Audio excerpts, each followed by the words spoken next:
te pedimos em nome de Cristo. Amém. Meus irmãos, nós temos estudado sobre eclesiologia e temos entendido várias questões relacionadas à Igreja de Cristo. Nós falamos e terminamos de estudar sobre o poder da Igreja, né? Aqueles que podem e exercem o poder da Igreja e como essas coisas devem funcionar. Hoje nós começaremos a tratar, e será um conteúdo mais introdutório, acerca dos ofícios da Igreja. Então, acerca dos ofícios da Igreja, que nós vamos tentar tratar hoje, mais definindo isso, para que possamos tratar mais detalhadamente sobre outras questões mais à frente.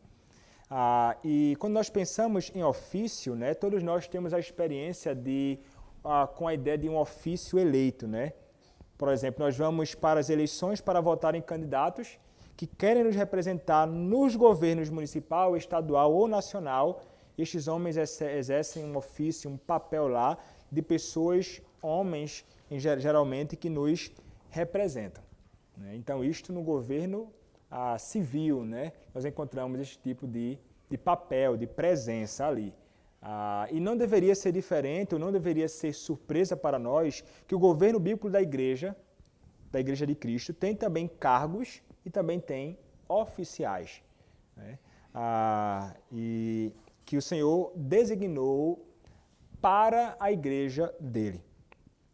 Neste estudo, nós tentaremos responder algumas perguntas. E nós hoje veremos a primeira, que seria assim. São algumas perguntas. O que é um ofício? Quantos ofícios existem na igreja? O que os oficiais das igrejas fazem? Quais são as qualificações para os cargos da igreja? Como uma pessoa se torna oficial da igreja? A Escritura permite que mulheres sirvam nos ofícios da igreja e outros. Então, são algumas perguntas que nós trataremos nos próximos estudos, né? Hoje nós veremos de modo mais introdutório mesmo, mas tentando responder a pergunta: o que é um ofício? Veja, o ofício é algo que nós podemos reconhecer na igreja, nós sabemos, o ofício de presbítero, diácono, né? Na igreja do Senhor Jesus Cristo, mas nós podemos ter algum tipo de dificuldade para definir realmente o que seria isso. E parte da nossa dificuldade vem do fato de que no Novo Testamento, não tem um termo correspondente à nossa palavra ofício. Não tem no Novo Testamento um termo, uma palavra correspondente àquilo que nós chamamos de ofício. Então, nós, para tentarmos definir isso, nós precisamos seguir um caminho um pouco diferente para tentar explicar o que seria isso. Quando nós olhamos para um texto que é citado, é o texto de Efésios capítulo 4, do verso 7 até o verso 14. O que é que diz? Efésios, capítulo 4, do verso 7 até o verso 14. A palavra diz assim: E a graça foi concedida a cada um de nós, segundo a proporção do dom de Cristo. Por isso diz: Quando ele subiu às alturas, levou cativo o cativeiro e concedeu dons aos homens. Ora, o que quer dizer subiu? Senão que também havia descido até as regiões inferiores da terra. Aquele que desceu é também o mesmo que subiu acima de todos os céus para encher todas as coisas. E ele mesmo concedeu uns para apóstolos, outros para profetas, outros para evangelistas e outros para pastores e mestres, com vistas ao aperfeiçoamento dos santos, para o desempenho do seu serviço, para a edificação do corpo de Cristo, até que todos cheguemos à unidade da fé e do pleno conhecimento do Filho de Deus, à perfeita varonilidade, à medida da estatura da plenitude de Cristo, para que não mais sejamos como meninos, agitados de um lado para o outro e levados ao redor por todo o vento de doutrina, pela artimanha dos homens, pela astúcia com que induzem ao erro. Então, este é um texto importante que nós vamos tentar considerar ele aqui em algumas partes, né, sobre alguns tópicos. Então, o que nós percebemos neste texto, e nós veremos um outro texto citado por Paulo em Efésios, mas um primeiro ponto que nós consideraremos é o seguinte: primeiro, Cristo, ele é o doador dos dons. Cristo, ele é o doador dos dons. E é o Cristo ascendido. É aquele Cristo que está assentado à mão direita do Pai e reina sobre todas as coisas pelo amor da igreja, que vai conceder dons à igreja. É isso que o apóstolo Paulo vai tratar, não é? Então esse Cristo, sendo assunto, ele foi elevado depois da sua ressurreição, ele assentado então à destra de Deus o Pai, ele é aquele que concede à igreja, ou, como veremos mais à frente, a homens ou papéis específicos, dons à igreja. O apóstolo Paulo, nesse texto que nós lemos, de Efésios, capítulo 4, ele vai citar o Salmo de número 68. O que é que diz o Salmo de número 68? É um salmo longo. Ele vai dizer assim: levanta-se Deus, dispersam-se os seus inimigos, de sua presença fogem os que o aborrecem. Como se dissipa a fumaça, assim tu os dispersas, como se derrete a cera ante o fogo, assim a presença de Deus perecem os iníquos. Os justos, porém, se regozijam. Os justos, porém, se regozijam, exultam na presença de Deus e fogam de alegria. Cantai a Deus, salmodiai o seu nome, exaltai o que cavalga sobre as nuvens. Senhor é o seu nome, exultai diante dele.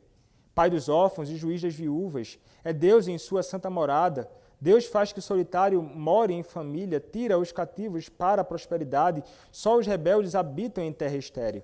Ao saíres, ó Deus, à frente do teu povo, ao avançares pelo deserto, tremeu a terra, também os céus gotejaram a presença de Deus. O próprio Sinai se abalou na presença de Deus, do Deus de Israel. Copiosa chuva derramaste, ó Deus, para a tua herança, quando já ela estava exausta. Tu a restabeleceste. Aí habitou a tua grei. Em tua bondade, ó Deus, fizeste provisão para os necessitados. O Senhor deu a palavra, grande é a falange das mensageiras das boas novas. Reis de exércitos fogem, a dona da casa reparte os despojos, porque repousais entre as cercas dos apriscos.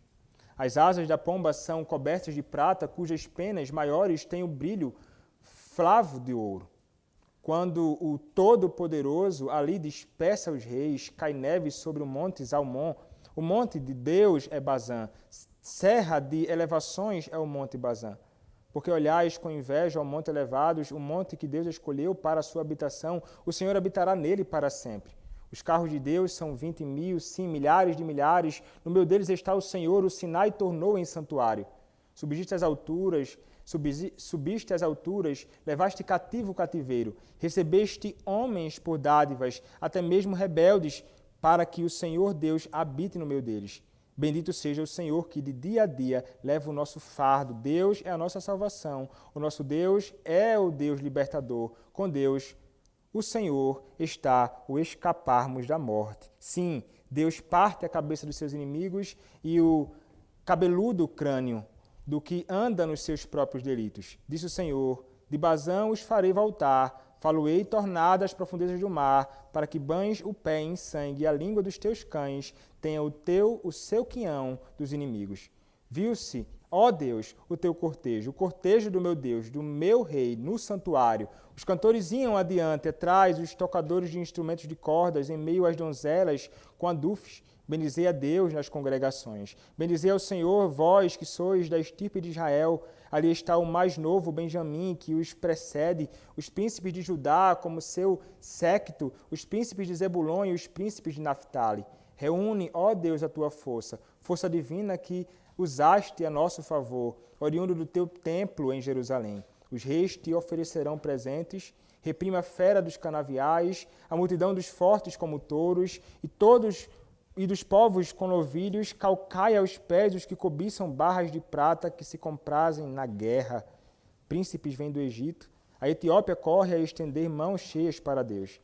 Reinos da terra, cantai a Deus. Salmodiai ao Senhor, àquele que encima os céus da antiguidade, eis que ele faz ouvir a sua voz, voz poderosa. Tributai glória a Deus. A sua majestade está sobre Israel e a sua fortaleza nos espaços siderais. Ó Deus, tu és tremendo nos teus santuários. O Deus de Israel, ele dá força e poder ao povo. Bendito seja Deus. Então, meus irmãos, é interessante porque neste salmo, Davi, que está sendo tratado, Davi ele representa Deus como um conquistador levando cativos no seu séquito. Então ele é um rei conquistador que vai levar vários como cativos no seu séquito. Ele vai levar essas pessoas junto a ele. E Paulo vai nos dizer, no texto que nós lemos, que esse salmo está tratando exatamente sobre Jesus. Que Jesus seria aquele Senhor que está levando homens no seu séquito. E lá, por Paulo, Jesus é identificado com Yahvé, que conquistou os seus inimigos. Então, é aquele que, como diz o Salmo, e sugerido e interpretado pelo apóstolo Paulo, em Efésios capítulo 4, ele é aquele que vai conquistar os seus inimigos. E o resultado, então, da vitória de Jesus sobre o pecado e a morte é justamente quando ele conquista seus inimigos, subjugando-os e trazendo-os para si mesmo. Ele, então, vencendo o pecado e a morte, vai conceder dons aos homens.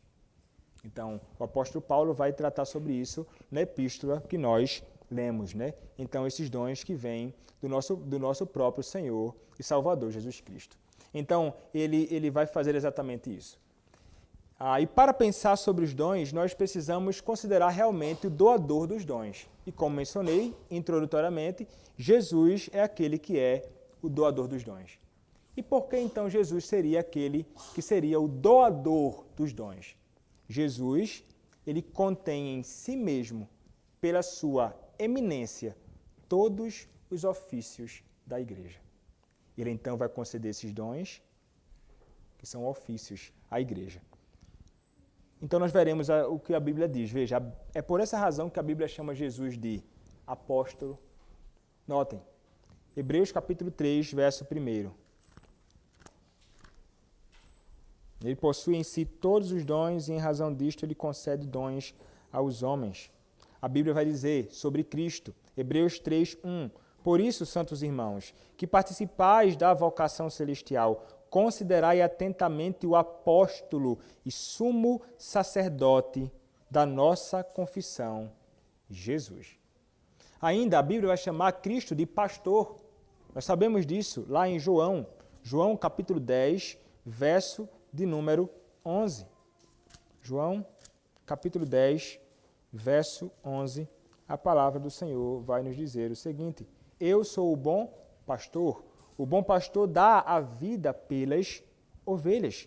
E ele é também chamado por Pedro, em 1 Pedro, capítulo 2, verso de número 25, ele é chamado lá de bispo. 1 Pedro, capítulo 2, verso de número 25. Porque estáveis desgarrados como ovelhas, agora, porém, vos convertestes ao pastor e bispo da vossa alma.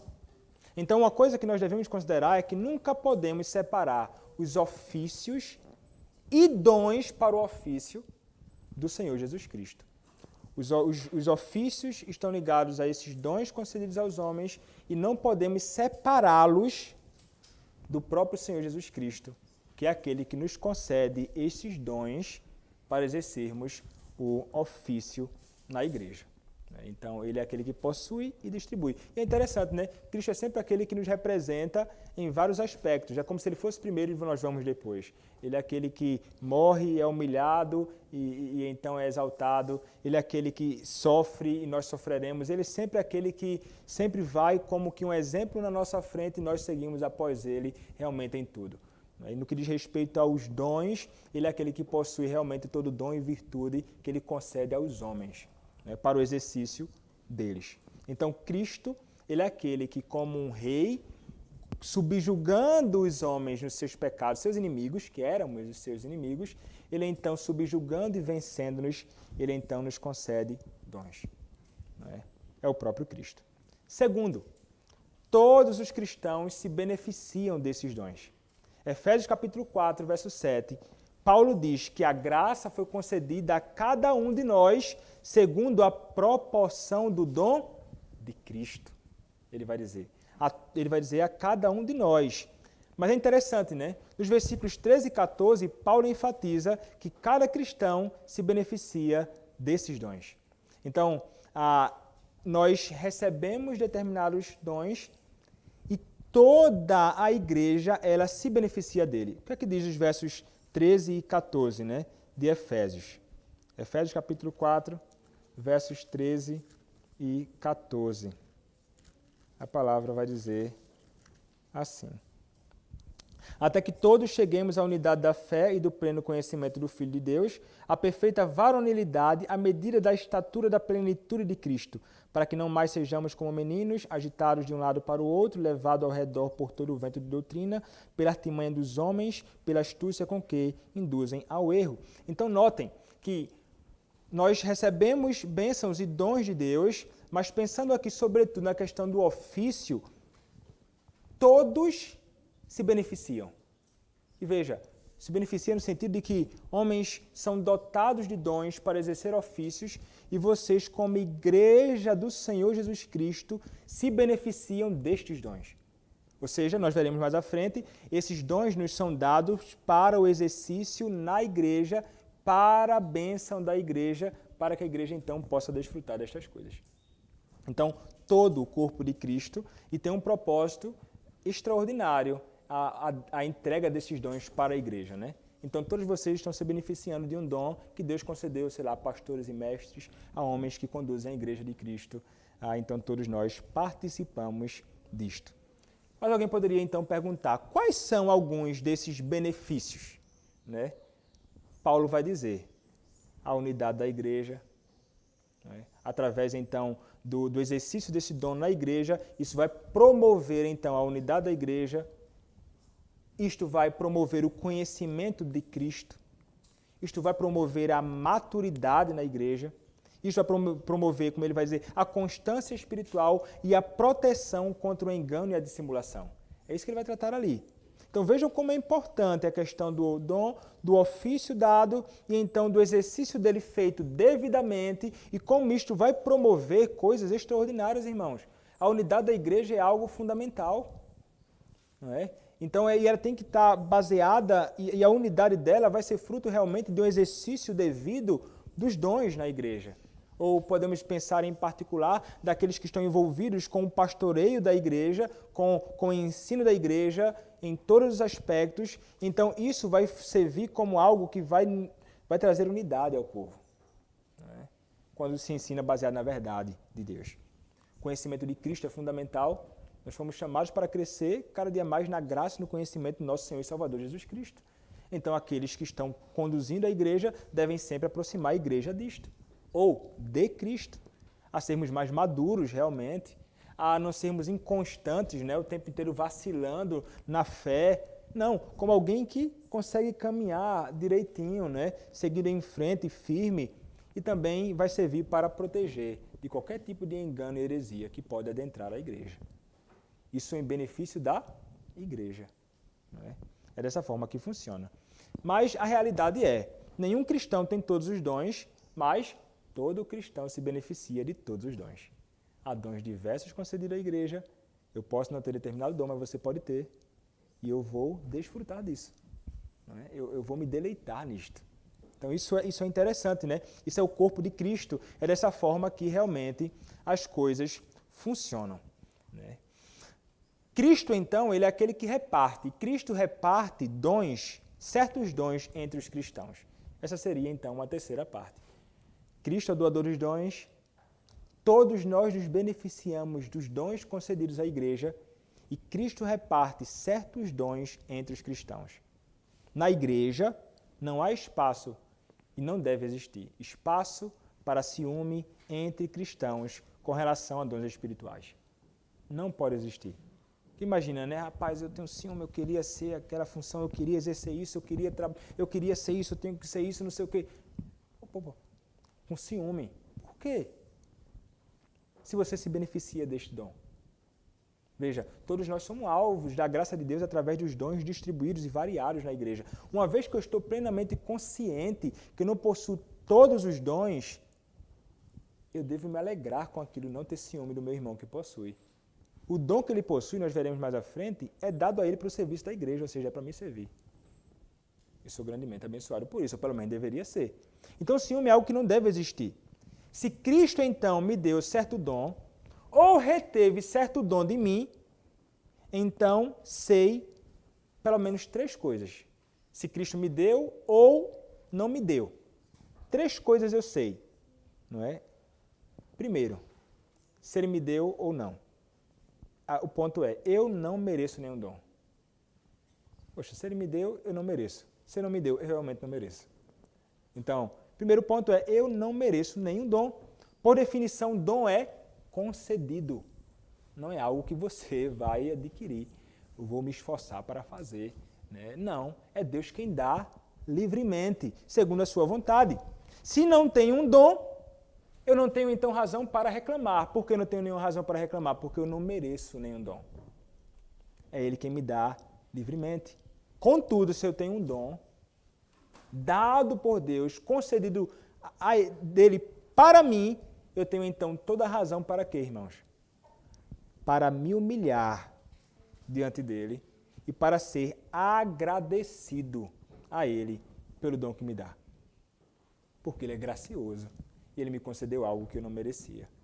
Então é justamente dessa forma que nós deveríamos reagir. Nunca, de forma alguma, a ficar com ciúme do meu irmão em Cristo, porque ele possui algum dom que eu não possuo. Segunda coisa que eu devo estar consciente, quando recebo algum dom ou não recebo, né? Cristo é o cabeça e rei de sua igreja, não eu. Cristo é o cabeça e rei da sua igreja, não você nem eu. Ele, então, é aquele que, como cabeça, decide quais pessoas receberão determinados dons. Eu não sou aquele que pode decidir, agora eu quero esse dom. Pastor, bota esse dom aqui na minha cabeça. Não, você não escolhe isso, não existe isso. É Deus quem dá. Não é? Como vimos, sem você merecer. Mas Ele te concede esta bênção. Então, uma vez que Ele é o cabeça da igreja, você não pode reivindicar para ninguém o dom. Eu não posso obrigar ninguém a me fazer algo. Ou me esforçar demasiadamente para algo que realmente o Senhor nunca me concedeu esse dom. Eu tenho que tentar discernir, né? Discernir o que o Senhor me chamou para fazer no seio da igreja de Cristo. Mas aqui pensem sempre, ele está tratando de modo ainda mais particular sobre a questão dos ofícios na igreja. Não é que a gente só está introduzindo aqui. Então, nós não podemos reclamar, porque se nós então tentarmos reclamar de que não possuímos algum dom, estamos reclamando do próprio Cristo. Né? É complicado nós caminharmos por este caminho. Né? Como se Cristo não estivesse dando algo que eu mereço. Lembre sempre do primeiro ponto. Você não merece dom nenhum. Ele é o cabeça da igreja. Ele sabe muito bem o que faz. Ele sabe muito bem o que faz. Ele vai dar a quem ele realmente quer. E às vezes a gente pensa assim, rapaz, mas essa pessoa nem merecia isso aí. Estranho. Né? Mas é Deus quem dá. Né? E se ele recebeu, realmente não recebeu porque merecia, não. Terceiro, Cristo assegurou-me que eu e meus companheiros nos beneficiaremos dos dons espirituais do irmão. Então, veja, é algo que deve ser exercido, irmãos. Nós não podemos ter nossos dons, que eu entendo que eu fui chamado para exercer, para o meu próprio benefício. Não posso, puxa. Não, é para o serviço. Veja, aquele que possui o dom não é o que é para ser idolatrado, né? Ele possui, então, ele vai ser servido. Me sirvam. Não, o ponto não é este. É se eu possuo algo, é para o exercício e para a promoção da igreja. Sobretudo se você é um oficial da igreja. Então eu não posso, se eu possuo um dom, eu me privar, de repente, de exercer devidamente este dom. Eu devo me esforçar para realmente exercer este dom para o benefício da igreja. Lembrando aqueles pontos, unidade da igreja, conhecimento de Cristo, maturidade, enfim, questões como estas. Então, eu não posso realmente eu não posso ser preguiçoso, eu não posso ser negligente, eu não posso deixar como que guardado isto, escondendo o meu dom, vamos pensar assim, de exercer no seio da igreja de Cristo. Né? E quando o Senhor chama para o ofício, às vezes é muito realmente diferente, é difícil de você conseguir guardar, viu? Para o ministério, por exemplo, da palavra. O cara pode tentar fugir, feito Jonas. O ponto é que o Senhor vai chamar e Ele capacitou com os dons e Ele vai botar você para exercer isso no seio da igreja de Cristo. São muitos que fogem, mas geralmente isso não acontece muito, não. Geralmente, se o Senhor chama realmente para o exercício daquilo no seio da Igreja de Cristo, em algum momento ou em outro, mais cedo ou mais tarde, essa pessoa vai se sujeitar. E a melhor coisa é fazer, viu? Quando o Senhor nos chama para exercer alguma vocação, concedendo Ele o nosso dom, é melhor darmos ouvido ao chamado de Deus. Ele quem me chama, e então eu vou atender a sua vocação. Quarto, Paulo nos diz quais são alguns desses dons. Ele vai mencionar. Eles são apóstolos, profetas, evangelistas, pastores e mestres. Esses são dons, esses dons são indivíduos específicos a quem Cristo concedeu dons e chamou para servir a igreja de modo bem específico. Veja, são ofícios específicos, dons que são concedidos a indivíduos específicos para um serviço específico na igreja. E de um modo bem específico também. Veja, não se trata de algo que foi concedido a todos indiscriminadamente. Ele está tratando aqui de dons que estão envolvidos com a palavra. São dons que têm algo a ver com a palavra de Deus. Seja profecia, então quando os profetas no Antigo Testamento, né, e a escrituração da revelação de Deus, ou daqueles que se utilizam da revelação de Deus, que é a própria palavra, para então o serviço à Igreja de Cristo. Esses dons, apóstolos, profetas, evangelistas, pastores e mestres, estão envolvidos com a igreja, com a palavra, com o ensino, com a exortação, com a pregação, com tudo isto que diz respeito à vocação, ao seu ofício, ao dom concedido com um ofício muito bem específico. Então, Cristo ele vai propor esses dons à igreja para que a palavra de Deus seja ministrada a todo o corpo. E como sabemos, a concessão ou a entrega desses dons tem o propósito de edificar o corpo em maturidade e constância. Não é? Nós vamos falar sobre isso aqui de modo mais específico, sobre quais ofícios hoje permanecem e não. A gente vai detalhar muitas coisas aqui. Isso é um conteúdo mais introdutório, a gente vai tratar com mais clareza ou mais detalhes mais à frente. Mas, realmente, são ofícios que estavam ligados a isto e alguns destes ofícios aqui não existem mais. Outros permanecem para a edificação da Igreja de Cristo. Mas ambos, tanto aqueles que existiam no período apostólico, como estes que existem hoje, como pastor-mestre, visam a edificação do corpo de Cristo. Este é o propósito, não é outro. E sempre se utilizando da própria palavra. E Paulo ele vai falar, né, sobre dons em outros lugares. Você pode conferir depois, Romanos capítulo 12, do verso 3 do verso 3 ao verso 6. Você pode conferir 1 aos Coríntios capítulo 12, do verso 1 até o verso número 31. Ele vai estar tratando sobre essas questões. Mas nem todo dom acarreta no que estamos chamando de ofício eclesiástico. Alguns dons estão diretamente relacionados ao ofício público ou ofício eclesiástico na igreja, como aqueles homens no passado, profetas, evangelistas e outros, e como nos nossos dias para pastores, mestres, presbíteros e coisas desta natureza. Aí então ele vai fazer uma pergunta muito interessante. Ele vai dizer assim: como diferenciar quais dons estão ligados a ofício e quais não estão? Aí ele vai dizer assim: um modo de fazer isto é comparando as listas desses dons bíblicos com o padrão dos exercícios desses dons no Novo Testamento.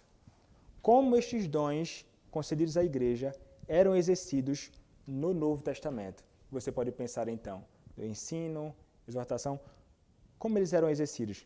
Aí você vai encontrar os padrões bíblicos de quem exerciam isso.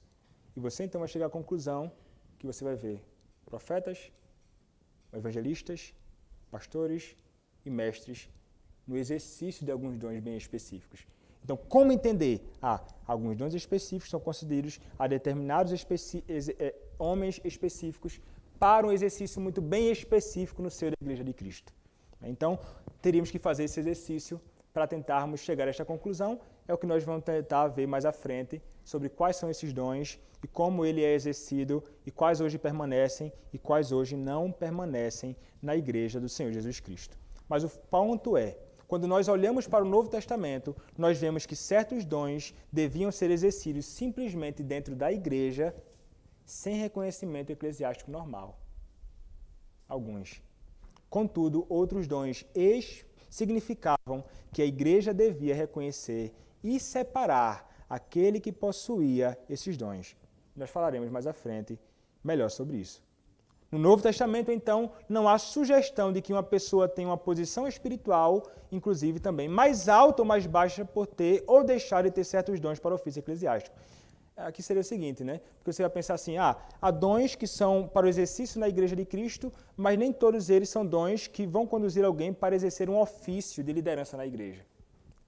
Alguns são dons que você vai estar fazendo para o exercício da igreja, mas você não tem que ser reconhecido como ofício e ordenado para isso na igreja. É simplesmente o seu dom e exercício no seio da igreja. Aí ele vai pontuar assim, mas você não deve considerar que o seu dom por ser, então, sei lá, um dom que conduz você ao ministério da palavra, é que você é superior ao fulano de tal, que possui um dom diferente de você. Não. Não existe essa ideia de dons que são superiores ou mais altos ou mais baixos do que os outros. Todos estão ali para a edificação do corpo de Cristo.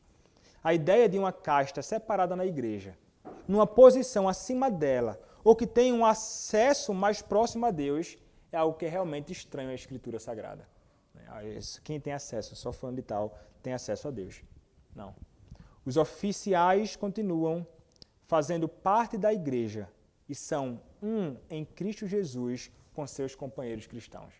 Não é algo fora, acima, além. Somos irmãos, membros do mesmo corpo, tendo Cristo como nosso cabeça. Então, ninguém pode dizer para o pé ou para o outro, né, que ele não importa. Todos os membros do corpo são importantes. Mas, ao mesmo tempo, a Escritura chama os crentes a honrarem os seus oficiais. Em parte, essa responsabilidade é devida ao fato de o oficial da igreja ter autoridade para exercer o seu cargo na igreja. E os cristãos, eles recebem a seguinte advertência em 1 Tessalonicenses 5,13. E que os tenhais com amor e em máxima consideração, por causa do trabalho que realizam. A gente sabe, irmãos, que em algumas ocasiões os oficiais não alcançarão os elevados padrões do seu chamado. Nunca. Mesmo assim, por causa da honra de Cristo, que concede o dom e por causa da autoridade que Cristo assegura à pessoa que recebe o dom, em conexão com o seu ofício, essa pessoa e esse ofício devem ser tratados com respeito pela Igreja de Cristo. Não é? Por aqueles que exercem, ainda que não consigam exercer sempre com perfeição o ofício, né, no seio da igreja. Então, este primeiro conteúdo seria realmente uma apresentação breve acerca disto, sobre coisas que ainda nós detalharemos realmente com mais detalhes nos próximos estudos acerca disto. Mas a coisa que nós devemos ter em mente é Cristo, Ele é aquele que possui os dons nele, Ele é aquele que concede estes dons à Igreja de Cristo. Uma vez que, então, Ele concede, Ele faz isto não porque nós merecemos. Ele faz isto livremente. Não é? E nós, então, não seremos como aqueles que, de alguma forma, tentarão a reivindicar, não é, de Cristo isto. Cristo é doador dos dons, todos nós nos beneficiaremos destes dons. Há uma variedade de dons no seio da igreja. Cristo ele vai repartir esses dons no seio da igreja. Nós não temos direito a reivindicar nenhum dom, porque nós não merecemos. Não é?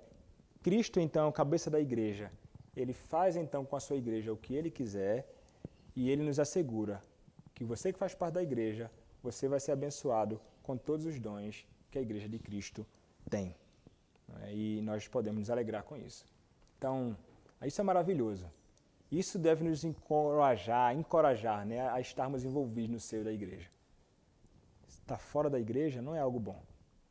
Estar junto à Igreja de Cristo é algo que vai permitir que você exerça o seu dom para o bem do seu irmão e para que você também, então, seja abençoado pelo seu irmão no meio da igreja. Aí, meus irmãos, nós veremos a nossa igreja prosperar. E eu não digo prosperar abarrotada de gente necessariamente, mas prosperar justamente naquilo que Paulo vai tratar, nos apresentando. Que nós, então, estaremos sendo pessoas que estarão crescendo no conhecimento de Cristo, crescendo em maturidade espiritual, crescendo como irmãos, afastando-nos do falso ensino e realmente sendo edificados na unidade do corpo de Cristo. É para isto que os nossos dons devem ser exercidos, para a glória do nosso Deus e para o benefício da igreja do nosso Senhor Jesus Cristo. Amém. Algum irmão tem algo para falar, acrescentar ou alguma dúvida se eu souber responder? A dúvida.